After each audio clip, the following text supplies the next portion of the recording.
ये हम 2025 होने जा रही है, पाकिस्तान की ब्लू इकोनॉमी की उसमें क्या अहमियत है, और फिर पाकिस्तान की इकोनॉमी में पाकिस्तान की ब्लू इकोनॉमी को बड़ी अहमियत हासिल है। अब तक वो तवज्जो हमारे मुल्क की नहीं रही है, ख़ासतौर पर इकोनॉमिक ग्रोथ के हवाले से, और फिर इसमें क्लाइमेट चेंज के जो असरात हैं, तो इस पर क्या तबसरा फरमाएंगे आप? Thank you very much Arbab साहब for such a comprehensive intro.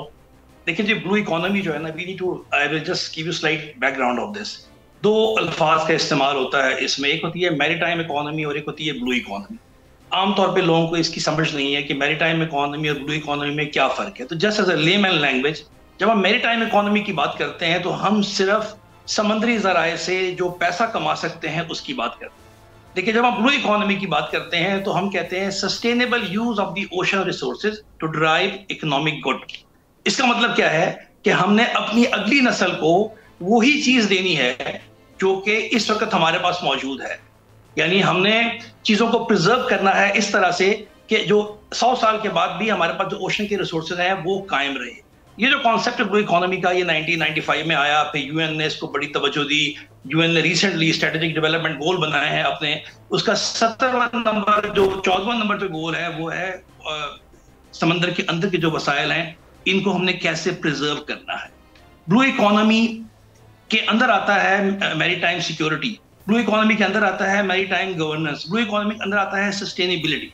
सो अब एक दफा जब हमें इस कॉन्सेप्ट का पता लग गया कि ब्लू इकोनॉमी चीज क्या है, अब इसकी इंपॉर्टेंस ये है, जैसे आपने खुद फरमाया कि अगर हम ब्लू इकोनॉमी को करेंगे तो फिशिंग सेक्टर पे इस वक्त हम गालिबन 230 से 300 मिलियन डॉलर्स कमाते हैं सालाना, जिसको आपने कहा कि हम 4 बिलियन डॉलर तक लेके जा सकते हैं। मोटी बात यह है कि इस वक्त हमारे पाकिस्तान का जीडीपी मैरीटाइम सेक्टर से 3 से 4% है, जो कि 10 से 15% जा सकता है। लोगों ने जो एस्टिमेट लगाया है मैरीटाइम साइंटिस्ट ने पाकिस्तान के लिहाज से, वो कहते हैं कि इस चीज को हम तकरीबन अगर अभी भी लेके चलें तो 2030-2035 के दरमियान पाकिस्तान 15 से 20 बिलियन डॉलर इसके अंदर ला सकता है। आपका जो बुनियादी सवाल है क्लाइमेट चेंज, देखिए ब्लू इकोनॉमी तो है ही क्लाइमेट के ऊपर।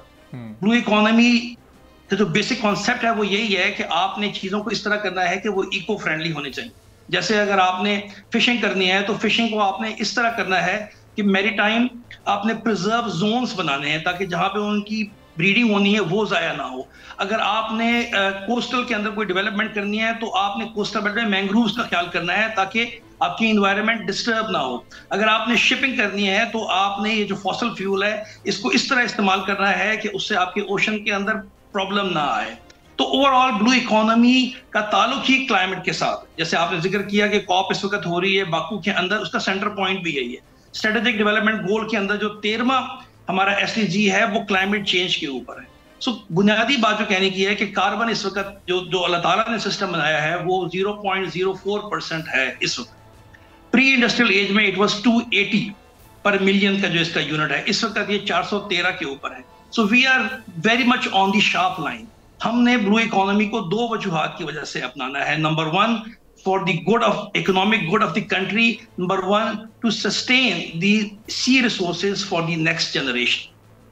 सही। तो फिर अब अनीस साहब, ये इसकी एक्सप्लोरेशन प्रॉपर या इसकी समझ क्यों नहीं आ पा रही है? प्रायोरिटी या विल या इंटेंशन, ये असल इशू कहाँ पर आ रहा है? चूँकि जो फ़िशिंग की एक्सपोर्ट है हमारे पास चांसेस बहुत ज़्यादा हैं, लेकिन हम उसका पूरा नहीं फ़ायदा उठा रहे।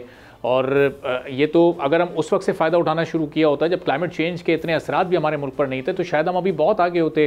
फिर हम जो सी टूरिज़म है, बीच टूरिज़म है, हम मालदीव्स को देखते हैं वो कहाँ से कहाँ पहुँच गया। उन्होंने अपनी पर कैपिटा इनकम कहाँ कितना ऊपर को लेकर चले गए वो, लेकिन यहाँ हमारे यहाँ उस पर भी कोई ख़ास काम नहीं हो रहा। तो बहुत से ऐसे सेक्टर्स हैं जिन पर काम माजी में भी हो सकता था, अभी भी हो सकता है, लेकिन शुरू नहीं हो पा रहा है। थोड़ा सा ये अनफॉर्चुनेट है हमारे मुल्क के लिए, लेकिन मैं थोड़ा सा आपको एक अच्छी पिक्चर पेंट करना चाहता हूँ, बीइंग नोइंग कि व्हाट इज गोइंग ऑन। देखें 2020 को, यानी आप ये देखें ना, पहले ये कॉन्सेप्ट चला है 1995 से और 2010 ऑनवर्ड ये कहीं ना कहीं थोड़ा सा ऊपर आया और वेस्टर्न कंट्रीज ने इसको अडॉप्ट किया है। और अल्हम्दुलिल्लाह 2020 को पाकिस्तान ने ईयर ऑफ ब्लू इकोनॉमी करार दिया। तो first of all we need to give this credit to the state कि उन्होंने ब्लू इकोनॉमी को एक्नॉलेज तो किया है। इस वक्त मैरीटाइम जो हमारी पॉलिसी है वो एक खास लेवल के ऊपर चल रही है and we are very hopeful कि इंशाल्लाह इन नेक्स्ट फ्यू मंथ्स इसके ऊपर काम हो जाएगा।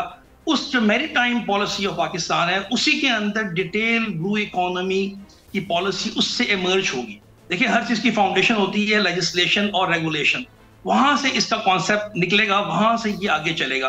And I am glad to tell you, अभी भी अगर आप सोशल मीडिया पे जाएं, मैं रिसेंटली देख रहा था कि the lot of tour operator इस वक्त उर्मारा के लिए टूर ऑपरेटर लेके जा रहे हैं। हमारे जो आमतौर पे हम लोग हम कहते हैं कि शायद ये क्लिफ्टन हॉक्स भी यही है हमारे पास। यकीन करें अरबाब साहब कि अगर आप कोस्टल हाईवे के ऊपर जाएंगे और आप समंदर देखेंगे, उर्मारा के पास एक बीच है, उसका नाम है Kund Malir. It's a virgin beach, it's so beautiful. और अगर वहां पे हमसे व्यू पॉइंट्स बनाएं, वहां पे हम थोड़ी सी डेवलपमेंट करें, एनवायरनमेंट को सामने रखते हैं, हम इसको बहुत डेवलप कर सकते हैं।